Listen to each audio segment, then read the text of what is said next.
अरे रोहित, सुना तो कोई बंगालन से शादी कर रहा है। हाँ यार, क्यों क्यों मतलब बंगाली लोग मछली बहुत खाते हैं यार। तो क्या हुआ, जिसे जो खाना है वो खाए। ज्यादातर लोग रोहित के साथ अनुपमा की शादी के खिलाफ थे, लेकिन रोहित की माँ खुद बंगालन थी, इसीलिए वो बड़ी खुश थी। अरे वाह बेटा, ये बहुत अच्छा काम किया है तूने। अब उसके साथ मन भरकर मछली तो खा सकूंगी मैं। हाँ माँ, यहाँ मेरी शादी होने वाली है और आपको सिर्फ खाने की पड़ी है। खाना ही सब कुछ होता है बेटा। तूने कभी फिश फ्राई खाया है? नहीं, वो कैसे बनती है? आपने तो कभी बनाया नहीं। मुझे नहीं आता है बेटा।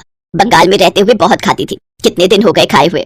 सुजाता को बंगाल की फिश फ्राई की बड़ी याद आ रही थी। उसका बेटा रोहित पढ़ने के लिए बंगाल गया हुआ था और तब से अनुपमा के साथ उसका चक्कर चल रहा था। पढ़ाई के बाद रोहित दिल्ली लौट आया और यहाँ उसकी नौकरी लग गई, लेकिन अनुपमा से दूर वो नहीं रह पा रहा था, इसीलिए दोनों ने शादी करने का फैसला किया।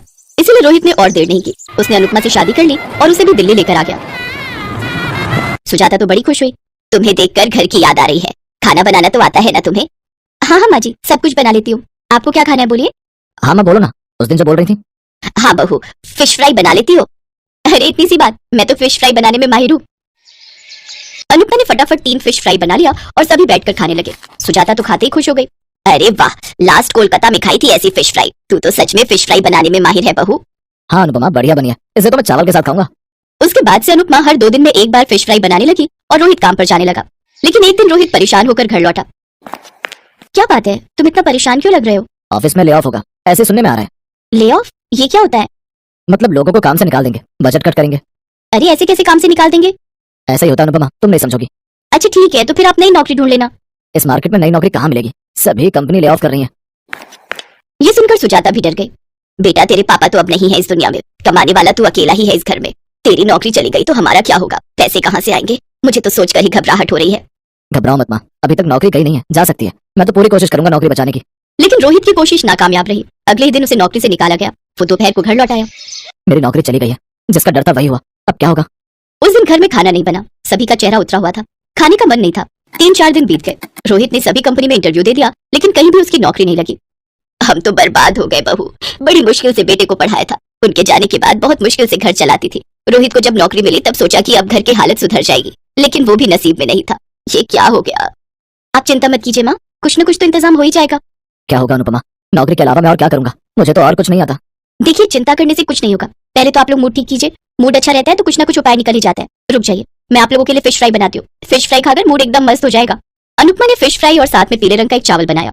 ये पीले रंग का चावल कैसे बनाया, इसका नाम क्या है? इसे बसंती पुलाव कहते हैं, आप खाकर तो देखिए। रोहित ने फिश फ्राई के साथ बसंती पुलाव खाया और उसके होश उड़ गए। अरे इन दोनों का कॉम्बिनेशन तो मस्त बैठ रहा है। मीठे मीठे पीले बसंती पुलाव के साथ क्रिस्पी फिश फ्राई, इन दोनों का कॉम्बिनेशन तो 200 रुपए प्रति प्लेट बिकेगा। अरे ये तो मैंने सोचा भी नहीं। मैं ऑफिस के बाहर ये बेच सकती हूँ। मतलब मैं फिश फ्राई चावल बेच सकती हूँ। ऑफिस के बाहर लोग खाने के लिए आते हैं ना।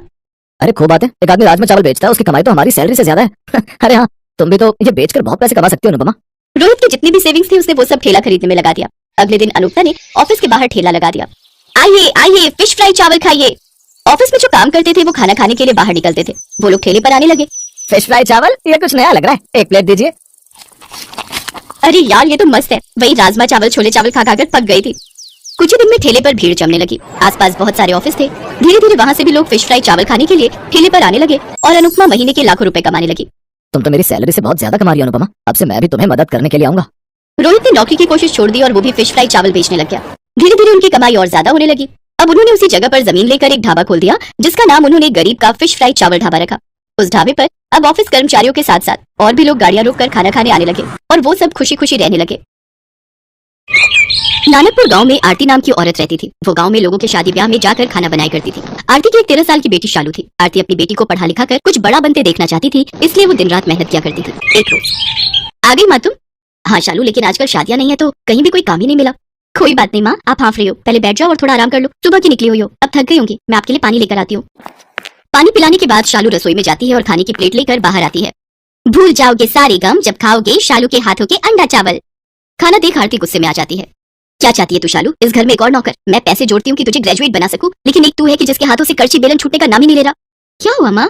तुझसे कितनी बार कहा है कि तू बस अपनी पढ़ाई पर ध्यान दे, घर के ये सब काम रहने दिया कर।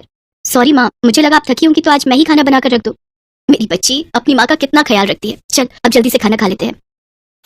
अगली सुबह आरती शालू से कहती है, अरे शालू, आज तुम्हारे स्कूल की छुट्टी है ना, तो तुम घर पर ही रहना और घर का ख्याल रखना। ठीक है माँ, लेकिन तुम कहाँ जा रही हो? आज फिर काम ढूंढने जाती हूँ, शायद कहीं खाना बनाने का कोई काम मिल जाए। ये कहकर आरती काम की तलाश में निकल जाती है। ये सब क्या हो रहा है और क्यों? अब बस बहुत हुआ। जरूरी नहीं कि पढ़ लिख कर ही बड़ा आदमी बना जाए। अब मैं अपना खाना बनाने के शौक को ही अपना काम बनाऊंगी और खूब नाम कमाऊंगी। मेरी मजबूरी है, मुझे मुकम्मल करेगी। शाम को जब आरती फिर खाली हाथ घर आती है तो शालू अपनी माँ से कहती है, माँ आपने जो मेरी शादी के लिए थोड़े पैसे जोड़ कर रखे हैं, क्यों ना हम उन पैसों से एक ढाबा शुरू करें? आप भी कब तक क्यों लोगों के घरों में जाकर खाना बनाने का काम करती रहेंगी? जो मेहनत हम दूसरों के लिए करते हैं वो मेहनत हम क्यों ना खुद के लिए करें? हम दोनों मिलकर उसको एक मुकाम तक लेकर जाएंगे। एक छोटी सी दुकान को बड़े से होटल में बदलना है मुझे। ना बाबा ना, लोग क्या कहेंगे कि बेटी के पैसों को खाकर ढाबा खोला इसने। मैं तो कहीं मुंह दिखाने लायक नहीं रहूंगी। और गांव में तो वैसे भी 2 ढाबे वाले हैं ही, फिर लोग अपने ढाबे पर ही क्यों आएंगे? माँ तू समाज और लोगों के बारे में कितना सोचती है। लोग हमें खाने को नहीं दे रहे हैं, और रही उन 2 ढाबों की बात, तो उनको दाल चावल के अलावा बनाने ही क्या आता है? हम अपने हाथों के हुनर से इतना लाजवाब और स्वादिष्ट खाना बनाएंगे कि सबका मन जीत लेंगे, और फिर तुम देखना सब ग्राहक अपने ही ढाबे पर आएंगे खाने। हाँ हाँ ठीक है, पर तू साथ में अपनी पढ़ाई पर भी ध्यान देना। आरती शालू की शादी के लिए जमा रुपयों से एक ढाबा खरीद लेती है। शालू बेटा, हम लोगों ने अपनी जमा पूंजी लगाकर ये ढाबा खरीद तो लिया, पर अब हम इसमें ऐसा क्या बनाकर बेचेंगे कि हमारे ग्राहक बन जाए? माँ अंडा चावल, और क्या, प्रोटीन से भरा अंडा चावल सबको गर्म रखेगा, और साथ में रायता और गुलाब जामुन बिल्कुल मुफ्त। शालू और आरती सब ग्राहकों को अंडा चावल के साथ पीने के लिए बूंदी रायता और मीठे में गुलाब जामुन परोसती हैं। सबको उनके हाथ का खाना बहुत पसंद आता है, और वो भी इतने कम दाम में। सचमुच शालू बेटा, तेरे हाथों में तो साक्षात माँ अन्नपूर्णा का वास है। भाई वाह, क्या स्वाद है तेरे हाथों में, वाह। हाँ आरती बहन, तू तो बड़ी ही भाग्यशाली है जो इतनी होनहार बेटी तुझे मिली है। धीरे धीरे गांव भर में उनका ढाबा बहुत मशहूर हो जाता है, और उनके यहाँ ग्राहकों की भीड़ लगनी शुरू हो जाती है। शालू और आरती की दुकान अब काफी अच्छे से चलने लग जाती है, जिससे दूसरे ढाबे वाले उससे चलने लगते हैं। उसकी सफलता देख बगल के ढाबे वाला मंगत राम कहता है, इन माँ बेटी ने मिलकर हमारे काम की वाट लगा रखी है। लगता है इन दोनों को मजा चखाना ही पड़ेगा। अगले दिन मंगत राम ने अपने 2 गुंडों जग्गू और कालू को शालू के ढाबे पर भेज दिया, जहाँ पहुंचकर वो दोनों शालू की माँ आरती से बदतमीजी करने लगते हैं और कहते हैं, अरे सुनो छमिया है, अगर तूने जल्द से जल्द इस ढाबे को बंद नहीं किया ना तो इसका अंजाम बहुत बुरा होगा। ये सब क्या बेकार की हरकत है? मालिक का कहना है कि ये ढाबा तुम जल्द बंद कर दो, समझे? नहीं तो आगे का अंजाम तो तुम दोनों जानते ही हो। अपनी ये धमकी किसी और को जाकर देना, वरना एक ऐसा थप्पड़ पड़ेगा ना जग्गू। और कालू कौन है ये कोई पहचान भी नहीं पाएगा। रुको अभी पुलिस को फोन लगाकर तुम दोनों की हेकड़ी निकालती हूँ। चल चल कालू, ये लड़की नहीं सचमुच में आफत की पुड़िया है। क्यों तू इन गुंडों से उलझती है? अगर इन्हें इनकी सही जगह ना दिखाओ ना माँ, तो ये सिर पर चढ़ जाते हैं। जग्गू और कालू ये सारी बात जाकर मंगत राम को बताते हैं, पर मंगत राम आखिर कहाँ शांत बैठने वाला था। उसे एक चाल सूझती है और वो कुछ अंडे के आकार के पत्थर लेता है और उन्हें सफेद रंग से पेंट कर देता है, और फिर आधी रात को जाकर शालू के ढाबे में अंडों की जगह उन्हें रख देता है। अगले दिन जब आरती और शालू अंडा चावल बनाने की तैयारी कर रही होती है, तभी शालू की नजर उन अंडों पर जाती है। ये कैसे अंडे हैं जो इतने भारी हैं? अरे इसमें से तो रंग निकल रहा है। ये क्या, ये तो पत्थर है मम्मी। ये जरूर उस मंगत का काम होगा। वो तो अच्छा है कि तू बिना जांचे परखे कोई काम नहीं करती, वरना जाने क्या होता आज। अब तो हद ही हो गई मम्मी, अब आज रात को अपने इस ढाबे की रखवाली मैं खुद करूंगी, और उस मंगत राम का ढाबा तो मैं बंद करवाऊंगी। उधर मंगत राम कब से किसी हलचल के इंतजार में बैठा था। ये अभी तक उनके ढाबे में कोई हंगामा क्यों नहीं हुआ? लगता है अंडे ठीक से अभी उबले नहीं। तभी मंगत राम शालू के ढाबे पर जाकर देखता है कि सभी लोग आराम से खाना खा रहे होते हैं। वो छुपते छुपाते ग्राहक से पूछता है, तुम्हें यहाँ का खाना कैसा लगा? क्या कुछ अजीब नहीं है क्या? अरे नहीं भाई, ये खाना तो बल्कि बहुत स्वादिष्ट है। अब ऐसा कैसे हो सकता है? लगता है तरकीब फेल हो गई। कोई नहीं, आज कोई नई तरकीब आजमाऊंगा। शाम को मंगत राम सफेद कंकड़ लेकर शालू के ढाबे में जाता है। आज तो ये सफेद कंकड़ चावल में मिला दूंगा, फिर देखता हूँ कैसे चलता है इन माँ बेटी का ढाबा। वहीं शालू और आरती छुपकर ये सब देख रही होती हैं। वो जैसे ही चावल में कंकड़ मिलाने लगता है तो शालू और आरती उसे रंगे हाथ पकड़ लेती है। साथ ही शालू इस सारी हरकत को अपने फोन में रिकॉर्ड कर लेती है और पुलिस को फोन कर उसे वहाँ बुला लेती है। मंगत चाचा, अगर कंपटीशन करना ही है तो सामने आकर करो, अगर इस तरह के काम करोगे तो फिर तो जेल की हवा खानी ही पड़ेगी। इसके बाद शालू और आरती अगले दिन से फिर से अपने काम धंधों में लग जाते हैं। कुछ दिनों बाद उनके गांव में एक फूड कंपटीशन होता है, जिसमें जीतने वाले को 5 लाख इनाम देने की घोषणा होती है। शालू भी उस प्रतियोगिता में हिस्सा लेती है और वो अपने अंडा चावल की रेसिपी वहाँ पर बनाती है। इतने बड़े कंपटीशन को जीतने के लिए आपने इतनी साधारण सी डिश को क्यों चुना? आपको एक बार भी नहीं लगा कि आप रिजेक्ट हो सकती है?